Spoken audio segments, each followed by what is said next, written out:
Welcome to Policy on Demand. I'm Sindhu Blume. And I'm Scott McCandless. President Trump, in a Rose Garden ceremony Wednesday, signed an executive order implementing a 10% across the board baseline tariff and reciprocal tariffs on 60 countries. So, what does this mean for companies? We're going to find out today from Mark Truchan, a principal in PwC's Customs and International Trade Services practice. Mark, welcome. Thank you, Sindhu. Thank you, Scott. Nice to be here. So, this has been in the press reports, but it's worth repeating. The 10% baseline tariff goes into effect April 5th, and the reciprocal tariffs go into effect April 9th. So, with that, Mark, it's been less than 24 hours. What in this announcement has surprised you? And how are companies that you're speaking with processing yesterday's announcement? And specifically, what challenges or opportunities are they seeing? So, most companies that I've spoken to have been scrambling to interpret the executive order and the announcements. The immediate focus has been on understanding impact and confirming what that impact is, but there's been a lot of shock to the system. The biggest surprise to me was that the sector-specific tariffs were not also announced at the same time. And so the executive order actually has an exemption for products that will be subject to the sector-specific tariffs or that already are subject to sector-specific tariffs like steel and aluminum. So products like pharmaceuticals, lumber, copper, there's still a lot of confusion as to when these tariffs will actually be implemented and how this executive order applies to them. For other industries, we are seeing tariffs that are largely consistent with what Trump has been advocating for the past few months. The reciprocal tariffs are directionally in line with the 10 to 20% tariff that Trump has been campaigning on. Obviously, there are some outliers. We're seeing Vietnam at 46%. We're seeing Switzerland at 32%. And obviously, there's an incremental tariff on China of 34%. And when you think about China, that's in addition to the 20% IEEPA tariff that was recently implemented. That's also in addition to the Section 301 tariffs of 25%, which could be on top of MFN rates as well. So you do have this stacking issue that does compound this for a lot of different companies to try and understand what is their true impact. I was also surprised to see a carve out for US origin content. That's something that we haven't seen before. So we're going to have to look at the instructions from customs to see how that's operationalized. And obviously, we did see the closing of the de minimis loophole for goods coming in from China. That's going to have a really large impact for Chinese e-commerce companies.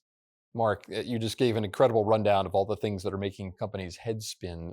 To boil it down a little bit into manageable bite-sized processes, if possible, what steps might companies consider, whether that's to mitigate or to take advantage of the situation with which they've been presented here? Yeah, no, great question, Scott. I mean, I think this is a really important inflection point for a lot of companies. The big question is really, what is my impact, right? How are we impacted at the business level? And this is a fundamental threshold question for a lot of companies. It's going to be really important to confirm what that impact is and then evaluate that impact relative to your competitors. Companies need to understand, are they advantaged or are they disadvantaged?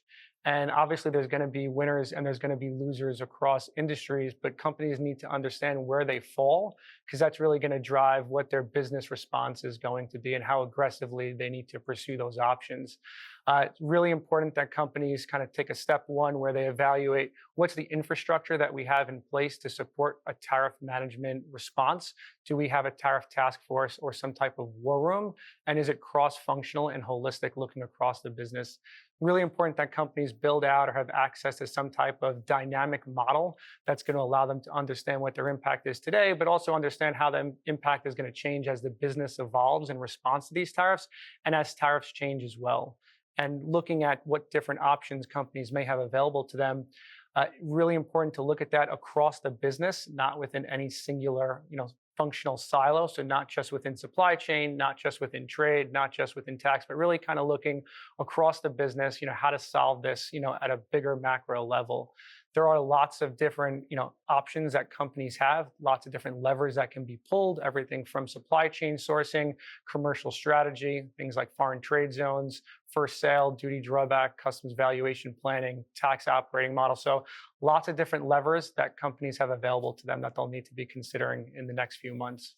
All right, thanks for that, Mark. And Scott, I actually have a question for you, which is with the same caveat that it's been less than 24 hours, but what is the mood on the Hill?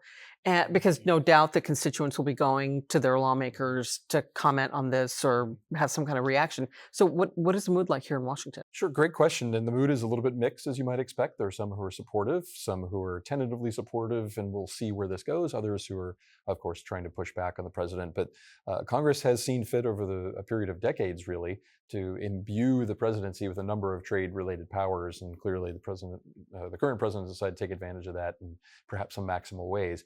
Congress could, of course, think of legislative activity in the future to pull back some of those powers. But as it stands now, this is the operational world in which we find ourselves, and this is going to take some time to sort itself out. And finally, budget resolution. What's happening? Sure. In addition to the tariff announcements, the Senate has concluded its version of a budget reconciliation bill. Again, this is just the initial step to process the teeing up of the actual underlying work, which would instruct the committees and so forth.